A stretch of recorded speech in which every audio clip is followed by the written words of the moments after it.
Gini, kalau bilang menyalahi rotasi kita harus lari ke undang-undang ya.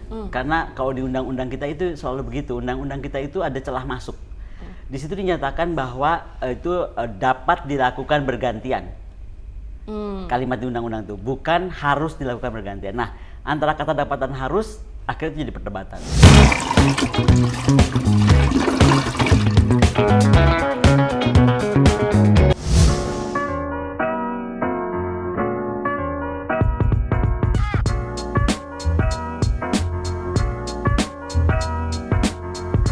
Masih di Ngompol ngomongin politik jpnn.com bersama Ibu Cantik, Ibu Koni yang merupakan seorang pengamat militer dan pertahanan keamanan. Ibu Koni, lanjut di segmen 2, masih seru ya?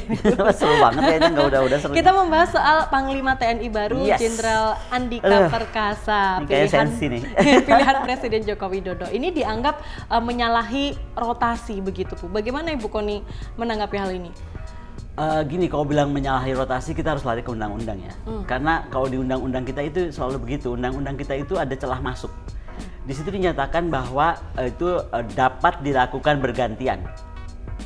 Kalimat di undang-undang itu bukan harus dilakukan bergantian. Nah, antara kata dapat dan harus akhirnya itu jadi perdebatan. Tapi kalau buat saya begini aja lah, posisi Panglima TNI itu menurut saya nggak boleh dipolitisir. Dan saya tidak melihat panglima-panglima kita atau para panglima atau para calon panglima kita berpolitik, enggak. Yang kegenitan berpolitik itu sipilnya. Makanya kalau saya bilang sekarang tuh saya ingin menuntut, kalau dulu 98 itu security sector reform atau mereformasi sektor keamanan, which is tentara dan polisi, maka sekarang saya pikir gerakannya sudah harus berbeda. Mereformasi sipilnya. Jadi sipil security reform.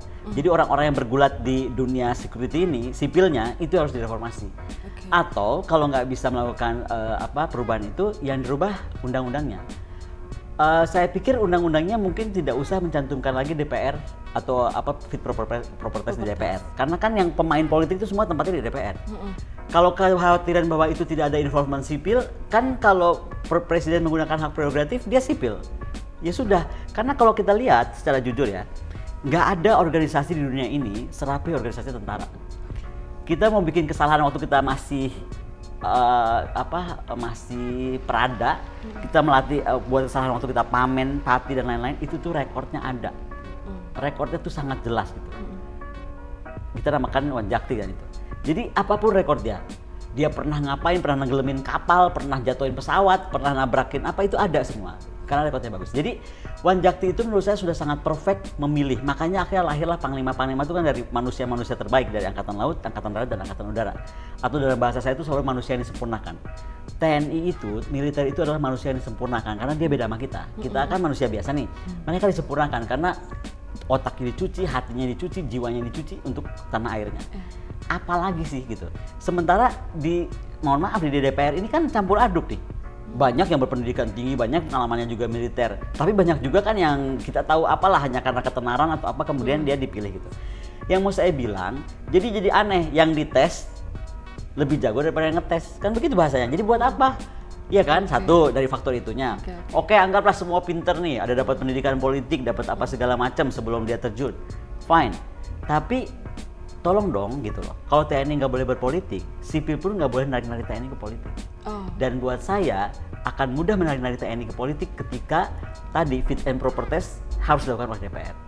Ya kita lihatlah sekarang tentang Pak Andika. Dengan segala hormat kita harus memberi selamat kepada Pak Andika dan kita senang lah beliau telah menjadi panglima gitu ya tanpa ada keriuhan. Kayak soalnya kemarin ramai banget. Tapi kan kita nggak bisa juga lupa beliau itu di endorse 6 bulan lalu udah oleh salah satu partai politik dan kejadian. Jadi kalau ada pertanyaan ke saya gitu, apakah Panglima TNI hasil politik? Ya jelas hasil politik. Nah tapi saya mau clearkan sekali lagi, yang berpolitik bukan tentaranya. Justru civiliannya genit-genitan berpolitik terhadap TNI. Nah salah satu cara untuk mengkatnya tadi dirubah undang-undangnya. Semoga itu bisa terjadi ya. Karena begini, saya melihat banget perbedaan misalnya antara kita nggak usah terlalu jauh mundur dari Pak Gatot ke Pak Hadi. Itu udah tegang banget tuh. Lah dari Pak Hadi ke Pak Andika, lebih tegang lagi. Sementara yang kita mau bicara adalah seperti mimpi Pak Andika bahwa kita itu harus menyatukan atau mengintegrasikan TNI. Nah cara mengintegrasikan TNI nggak boleh dipecah-pecah nih atau perasaan antara angkatan itu. Ini kan seperti membolak-balikan angkatan kan kemarin itu. Laut lah, darat lah, laut lah, darat lah, udara, kuda hitam lah, udah kayak begitu kan bahasa-bahasanya. Nggak boleh ada. Jadi pilihan Jokowi ini kan kita teringat dengan dulu Presiden pernah menyampaikan tidak orang lain menyebutnya Jokowi tidak konsisten dengan visinya yang mengatakan kalau Indonesia itu poros maritim dunia begitu Bu. Saya melihatnya gini, saya agak bingung ketika beliau menyatakan visi poros maritim itu, saya tuh wah fans beliau terbesar lah. Makanya saya tuh di kuliah-kuliah saya di Sesko, di Sespalu, di Spalu Kementerian Luar Negeri, saya selalu menekankan oke siap-siap ya ketika kita permukaan tuh kita berarti di dirgantara maritim, kita berarti permukaan dan dirgantara juga. Jadi kekuatan 3 angkatan ini harus dibangun serentak bersamaan gitu. Karena nggak ada sekarang angkatan laut modern tuh jalan-jalan sendiri kayak bajak laut gitu atau kayak zaman bahla abad 15, enggak. Sekarang tuh dimanapun bergeraknya angkatan laut itu diproteksi dari udara gitu kan, dan dari bawah laut. Namanya flotila tuh. Jadi satu flotila tuh akan gerak kemana-mana tuh, dia nggak cuma kapal yang di permukaan, tapi bawah permukaan dan dilindungi dari atas. Nah, ini semua tuh kita sambut baik. Buat saya bukan masalah presiden konsisten atau tidak. Pertanyaan saya cuma sederhana. Kalau namanya negara poros maritim dunia, kenapa negara poros maritim? Karena paling gampang tuh melihat dari pembangunan kekuatan laut.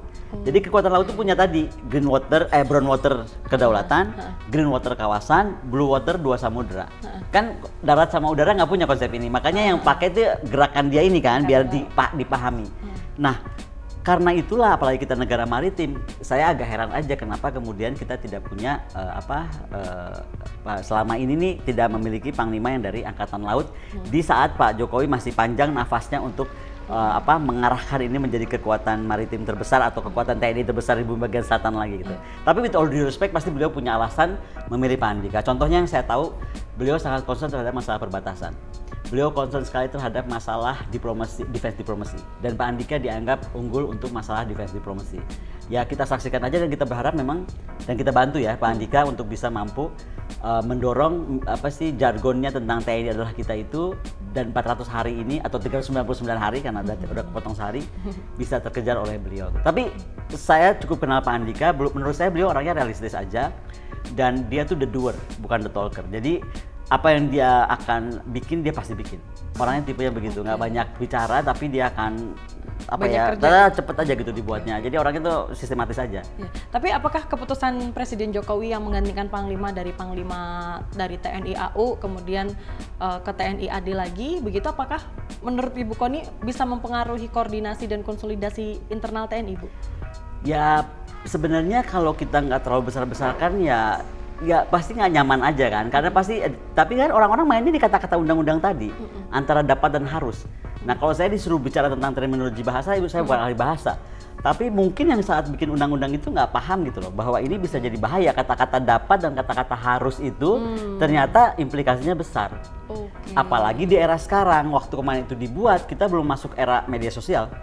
Aduh sekarang udah kayak kampanye apaan nih, gue pusing ini panglima atau presiden pemilihan udah kayak begini. Ya kan satu endorse gitu. Nah ini nggak boleh, makanya kita mesti cut. Mungkin setelah Pak Andika ini panglima-panglima selanjutnya seharusnya nggak usah begini. Ya itu tadi salah satu usul saya, lebih baik di undang-undang dikoreksi, tidak usah lagi ada keterlibatan DPR. Ya walaupun pasti DPR marah. Tadi juga udah dimarahin. Sekarang kan Jenderal Andika sudah menjabat sebagai Panglima TNI. Menurut Ibu Koni, apa PR terbesar Jenderal Andika melanjutkan kepemimpinan dari sebelumnya? Saya pikir PR terbesar beliau adalah mewujudkan apa yang beliau tuliskan dalam jargon tadi. Karena itu beberapa aspek. Satu, yang paling penting adalah masalah kebijakan hukum. Itu susah. Perdebatan tentang bagaimana TNI turun di terorisme misalnya, itu kan masih belum clear. Nah itu menjadi PR Pak Andika. Kemudian beliau sangat mengedepankan sistem komando kendali. Nah kalau ini dia nggak main-main, trust me lah.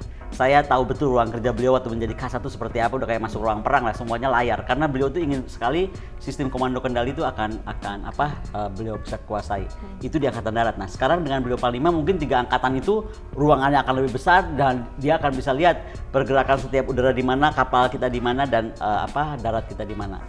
Kemudian dia pasti akan lebih konsentrasi ke masalah logistik. Saya pernah rapat dengan beliau, itu paling concern dia itu tentang masalah logistik kita. Apalagi tadi saya bilang kan AUKUS akan kuat di logistik sistem. Nah itu rantai logistik itu mesti kita perhatikan. Kemudian beliau akan bicara penting tentang kekuatan cyber, terutama kemampuan human. Ya, jadi bukan saja peralatan tapi human kita, kemampuan manusianya. Kemudian dia akan berkuat juga di surveillance dan reconnaissance dan lain-lain itu. Tapi selama sebelum menjadi Panglima TNI, Jenderal Andika Perkasa kan jadi Kasat begitu. Ada PR yang belum selesai nggak sih Bu, menurut Bu Kony, yang belum diselesaikan beliau selama kalaupun ada mungkin ini ya, beliau kan pernah ingin merubah tentang kowat masuk itu masalah virginity nggak masalah.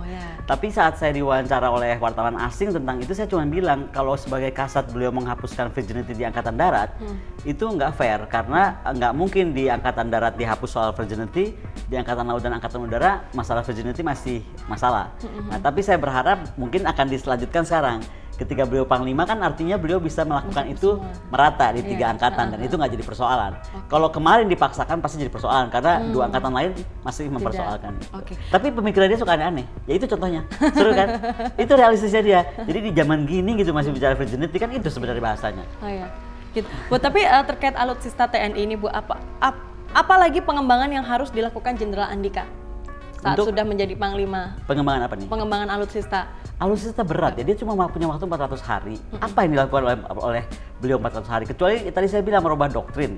Kalaupun beliau rubah doktrin pertahanan kita, tadi misalnya saya bilang antara inward mau beliau geser outward, toh peralatannya bukan jalan beliau lagi belinya. Sekarang yang beliau lakukan, yang beliau jalankan, pemilihan yang sudah tahun lalu kan?